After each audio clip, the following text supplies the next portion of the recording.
Hey guys, what's up? It's me, Karen. So today's topic video is going to be on pornography and the link between pornography, sex, and sex trafficking.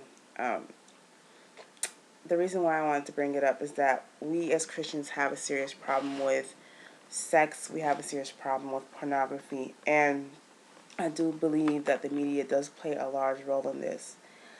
Um, I used to be very pro sex trafficking until I realized the link between sex trafficking and pornography, and also our addiction or our obsession with sex here in America. And then I wanted to talk more to the hypocrisy of Christians versus fighting sex trafficking, because it's not really sex trafficking that we need to fight. It's our own sexual obsession and the way that we perverted sex here in America.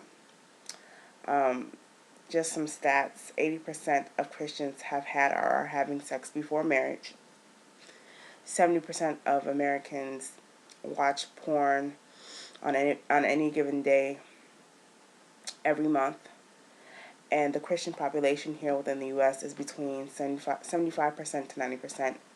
I've seen different stats on that. So the majority of Christians are culprits within our obsession of sex, as well as pornography. Now, pornography is a type of sex trafficking. The plain definition of sex trafficking, let me read it to you, is: sex trafficking is defined as the recruitment, harboring, transportation, provision of a person for the purpose of a commercial sex act. Pornography is a commercial sex act. It's commercial, you're getting paid for it. People are making money off of it, they're getting paid for it, and it's a business. Now, the only reason why we don't see it as sex trafficking is because we feel like in sex trafficking you have to be forced into it for it to be qualified as, sex slavery, sex trafficking.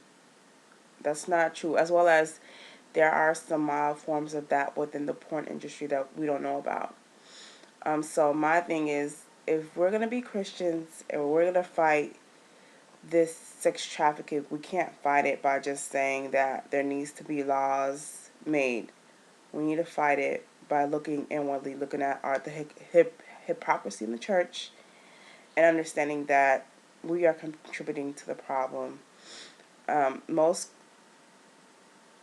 don't think most people know that the stats are so high for Christians with pornography and sex. Some people are even sold into, as you guys know, some people are even sold into sex slavery for the sole purpose of pornography, which we view. I believe pornography sales last year, and pornography is like $1 billion business. I think it was around between 10 to 13 billion that I read, which is the equivalent of eBay sales. So it's kind of like, let's stop sex trafficking while I'm over here contributing to it with the porn and my sexual desires. And it's kind of like a farce. It's kind of like, okay, on the surface, we're going to try to fight it, but we're not going deeper to look at the real root of the issue, which is us, Christians, and controlling our sexual desires. Like, we're paying. What's the difference between someone who pays to have sex with a child or a woman in these different underdeveloped countries than when we go to pay for viewing pornography? Like, what's the difference? One is a more severe form of sex slavery, and the other is a mild form. And we really need to ask ourselves as Christians, what are we fighting here? Are we just trying to fight the level stuff, or are we going to get deeper and look at ourselves and realizing that the pastors, the people in leadership, are not effective? Because if they were effective, we would see lower rates in terms of people having sex before marriage, as well as pornography. That's why I said that we as Christians need to be be mindful and watch what we watch on TV, because that does contribute to our obsession with sex in this country. Now, let's say that we decrease the pornography that we watch, as well as not having sex before marriage. Do you really think that there's going to be a venue for people to kidnap people for sex if there's no money in it? No. And I do believe that we can't sit here and tell other countries that we want them to stop when we have a problem in this country ourselves. And we use sex and we sell it. And I don't think it's fair that for us as a nation who's overly obsessed with sex and we're selling sex all the time, to go over to other countries and say stop this just because it's a more severe form and we're not looking at our own country.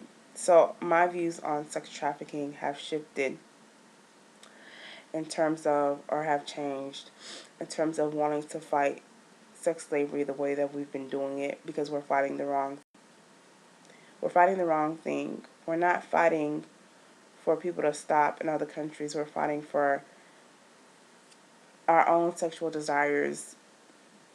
We're fighting for our own sexual addictions. We're fighting for our own sexual obsessions here within the United States, as well as other countries. But first, before we even do that, we got to look at ourselves inwardly as the American church and see how we're contributing to the problem. So that's my spiel today on sex, porn, and sex trafficking, and why my views have changed, and why I don't feel it's right for us to fight sex trafficking the way that we've been fighting it in other countries, when we have such a problem within our own country, and we basically sold like $10 to $13 billion. It's time that we start looking inwardly first at ourselves before we go around the world doing stuff or preaching, or not even preaching, but trying to do things that we can't even be effective in our own culture. We've become so used to sex that we don't even see how prevalent it is within our society. So I just wanted to talk about that and get that off of my chest, because I used to be going hard for sex trafficking, but then I realized the problem was not the blatant forms of sex trafficking. I realized it was our own sexual obsession within America, first and foremost, that's causing the problem with sex trafficking. And then that pornography is a form of sex trafficking as well. And that we can't be hypocrites if we're also having 80% of the church having sex before marriage, but then we want to go on these crusades for sex trafficking and all these things. We really have to look inward first, clean out the inside before we go outside and solve the problem. Alright guys, that's my spiel on pornography and sex in today's church, and how we are not effective, and how we're hypocrites essentially, and how we need to start here first in the United States before we go outside of our borders, to try to tell others to stop, because we're mainly contributing to the problem. And I hope you have a good day.